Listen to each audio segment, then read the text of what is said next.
이번 주 3강을 시작합니다. 지난번에 2강 때 좀 부족했던 그 대화법에 대한 설명을 좀 더 안내해드리고 진도를 나가도록 하겠습니다.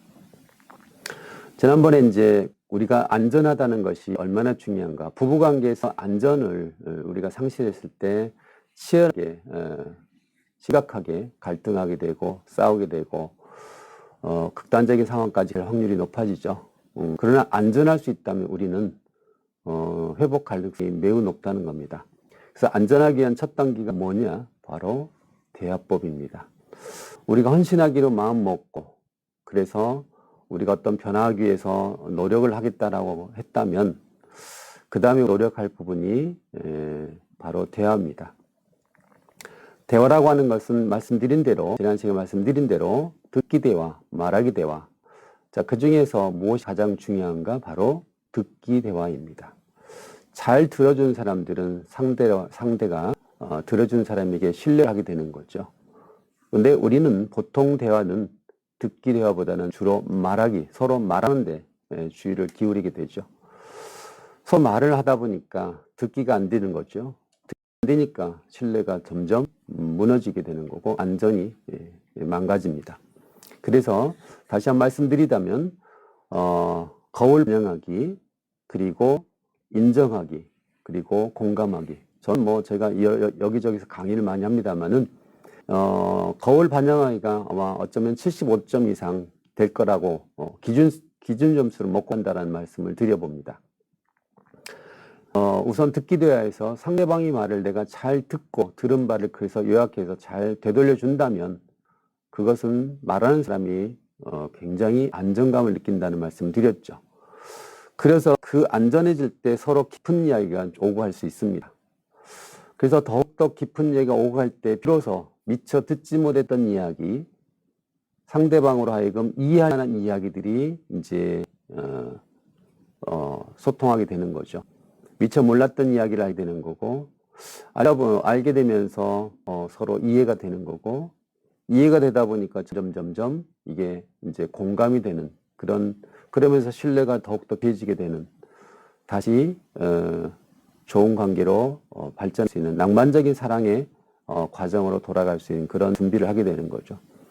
그래서 상대방이 지난번에 린다와 빌 이야기로 린 아이들 때문에 너무 힘들었어요, 지쳤어요 그러면 보통 빌이 이제 남편이 그거 왜 당신 나한테 해요? 당신 애들한테 똑바로 좀 해가지고 애들이 좀 그렇게 하지 않도록 해야지. 집에서 당신 뭐 해요? 라고 얘기한다면 린다는 그거에 대해서 그거에 대해서 이렇게 감정적으로 굉장히 상처를 받게 되고 또 다른 형태로 또 남편에게 공격할 수밖에 없는 거죠. 이럴 때 현명한 남편은 오늘 당신이 아이들 때문에 많이 힘들었단 말이군요. 이것은 깊은 감정이고 당신 말을 들어보니 애들이 많이 힘들게 했다는 말이죠? 라고 한다면 그것이 바로 반영학입니다.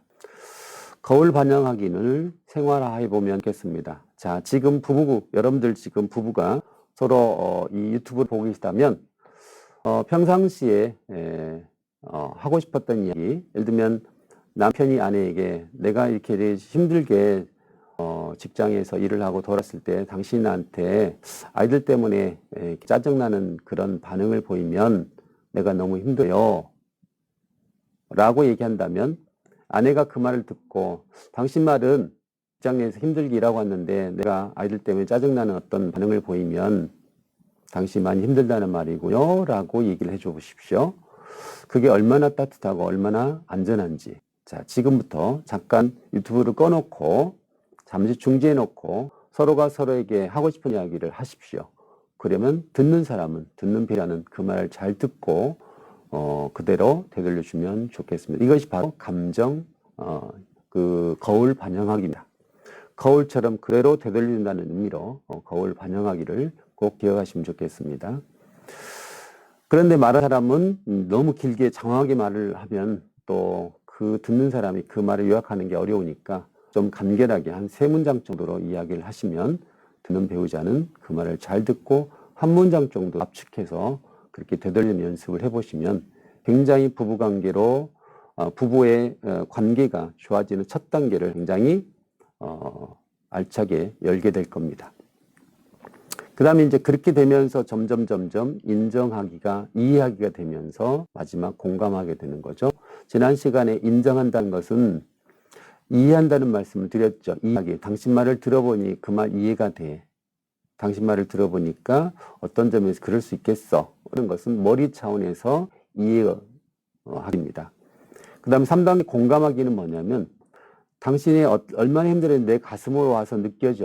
당신이 오늘 얼마나 힘들었는지. 자, 아내가 남편에게 당신 밖에서 정말 힘들었는데 내가 아이들 때문에 힘들었다고 당신한테 얘기하니까 당신 많이 속상했겠네. 힘들었겠네. 라고 얘기하는 것이 그게 바로 공감하기입니다.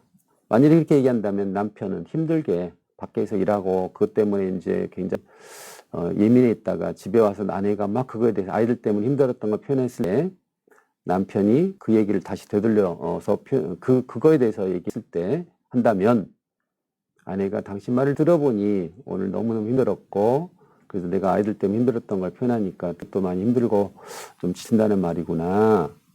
내가 들어보니까 당신 이렇게 뭐 밖에도 힘들었는데 안에서도 나 때문에 힘들었을 것 같아. 그 마음 충분히 느껴져 라고 한다면 그건 대단히 세련된 정말 좋은 관계로 발전할 수 있는 부부대화법을 완성하게 되는 거죠. 평상시에 이런 부부대화법을 평상시에 잘 하셨으면 좋겠습니다. 모든 부부관계의 갈등의 요소는 뭐냐면 안전이 깨질 때 일어납니다. 안전이 깨질 때. 어쩌면 다음 강의 때도 이 부부대화법을 다시 한번 복습하시면서 그렇게 진행하도록 하겠습니다. 오늘 나온 내용은 3강은 바로 사례를 통해서 부부가 어떤 관계를 맺고 있는지, 어떻게 해서 우리가 갈등을 겪고 있는지 그런 사례를 좀 설명을 드리고자 합니다.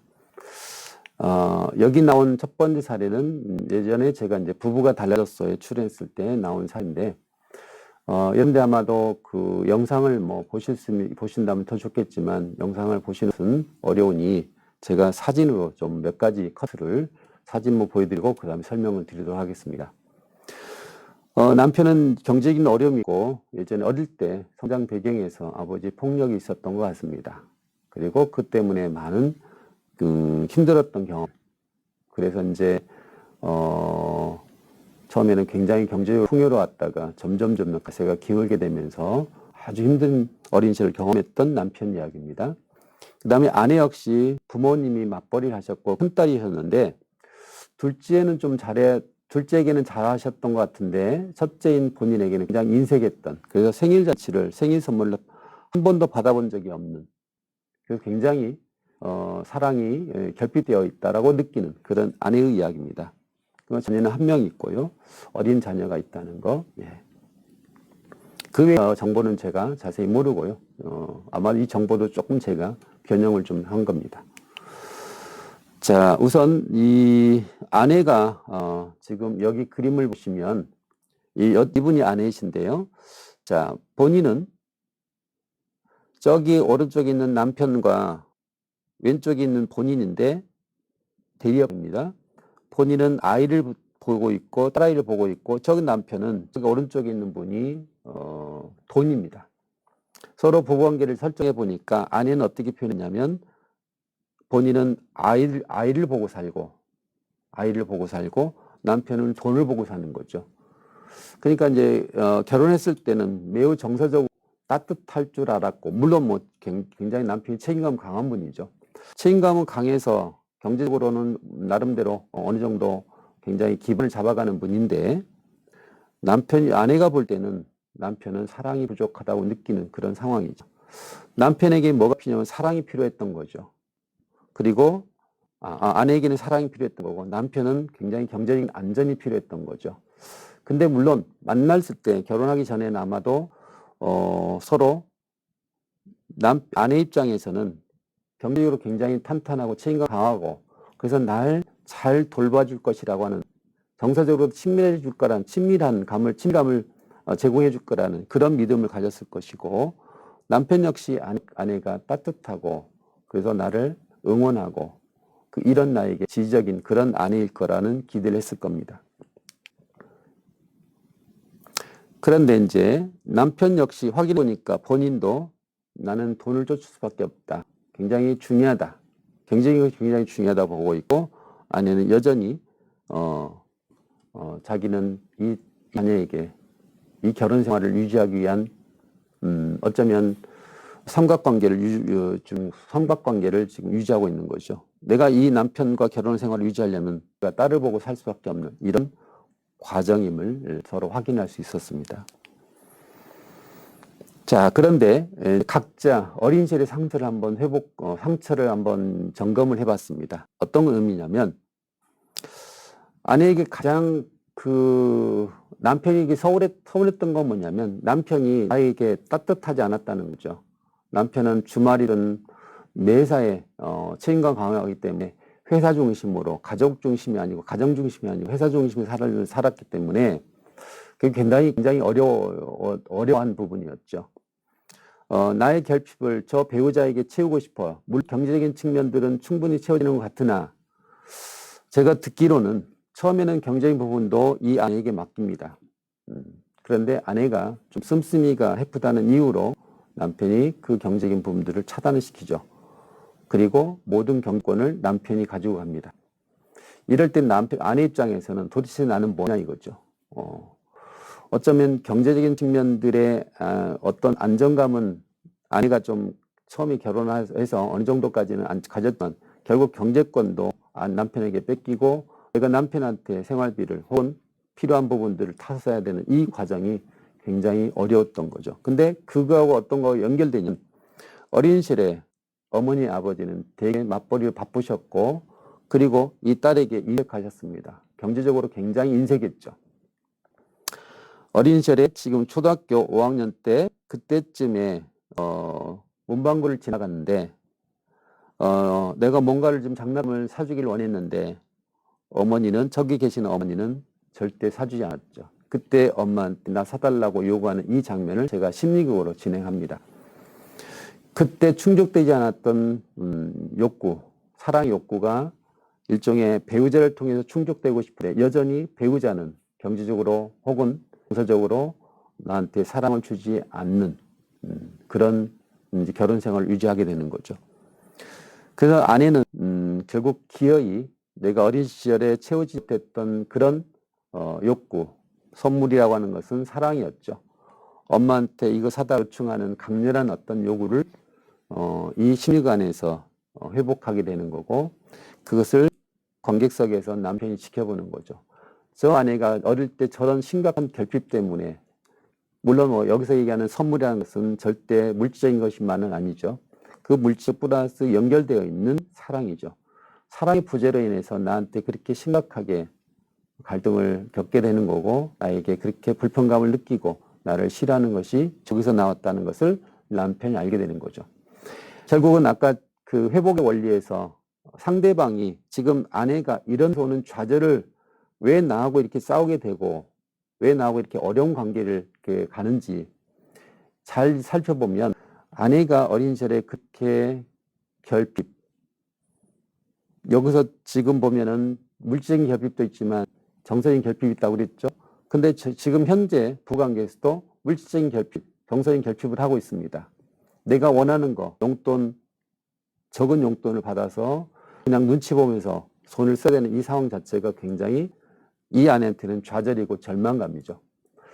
어쩌면 이 아내에게 필요한 것은 남편이 물론 물질적으로 풍요롭게 아내한테 막 쓰는 것이 아니고, 아내가 필요할 때 기꺼이 쓸 수 있도록 그걸 제공해 줘야 되고, 그리고 정서적으로 기꺼이 당신이 원하는 것들을 쓸 수 있도록, 그리고 내가 정서적으로도 따뜻하게 그 부분을 허용해 주는 과정이 바로 여기서 이루지 못했던 경험이기 때문에 그걸 남편이 해줘야 된다는 거죠.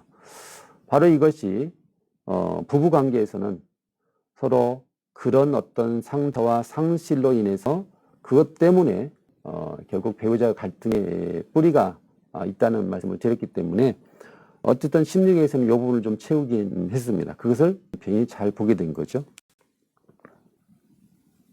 자, 이제 남편의 이야기를 합시다.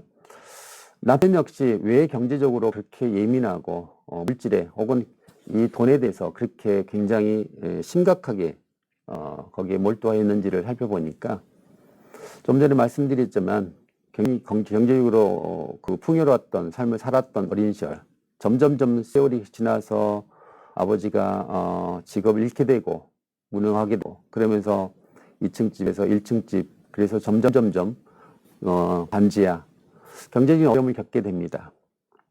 그 경제적인 어려움 때문에 너무너무 서러웠고 그것 때문에 아버지가 더 난폭하게 되고 또 상처를 주게 되면서 본인은 절대 저렇게 아버지처럼 살고 싶지 않다라는 마음의 다짐을 하게 되는 거죠.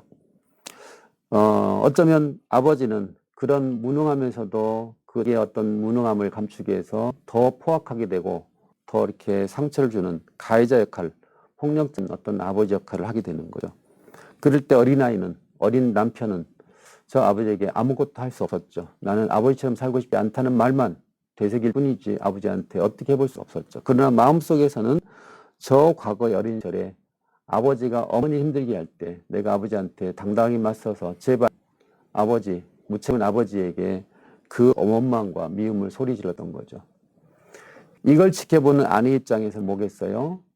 저 남편이 얼마나 힘들었으면 저기가 저렇게 예민할 수밖에 없었는지를 알게 되는 거죠. 그래서 어떤 남편이 원하는 아내는 이 경제적인 부분이 결국 사랑이 전부이기 때문에 내가 여기에 몰두하는 거에 대해서 당신이 좀 이해라는 것을 아마도 남편이 기대했을 겁니다. 서로가 그 각자의 어떤 상처 때문에 배우자가 그 상처를 위로해주고 동참해주기를, 상처 회복되기를 바라는 마음에 동참해주기를 원할 겁니다. 지금 남편도 그런 부분에서 어린 시절의 상처를 회복하게 되는 그런 과정을 겪게 됩니다. 자, 그래서 서로가 이런 상처를 가지고 있구나. 남편은 저 아내가 저렇게 어린 시절에 상처받고 또 욕구 충족이 안 돼서 늘 결핍을 경험했던, 사랑의 결핍을 경험했던 걸 알게 되는 거고, 아내 역시 남편이 얼마나 비참하게 어린 시절에 경제적인 어려움 때문에 힘들게 살았는지, 그래서 내가 돈을 보고 살 수밖에 없는 이 지점을 서로 알게 되는 거죠. 자, 스스로 나를 가둬놓고 쌌다는 생각이 든 것이 이제 풀린 것 같아요. 왜 서로가 그렇게 극렬하게 싸웠는지, 사내 못 사내 하는지를 이제야 알 것 같습니다. 이러면서 이제 서로가 서로에게 필요한 것들을 어떻게 해줄 것이냐, 이런 부분들이 이제 합리적인, 굉장히 건설적인 그런 건강한 부부관계로 발전하는 그런 기반이 되는 그런 시간이었던 겁니다.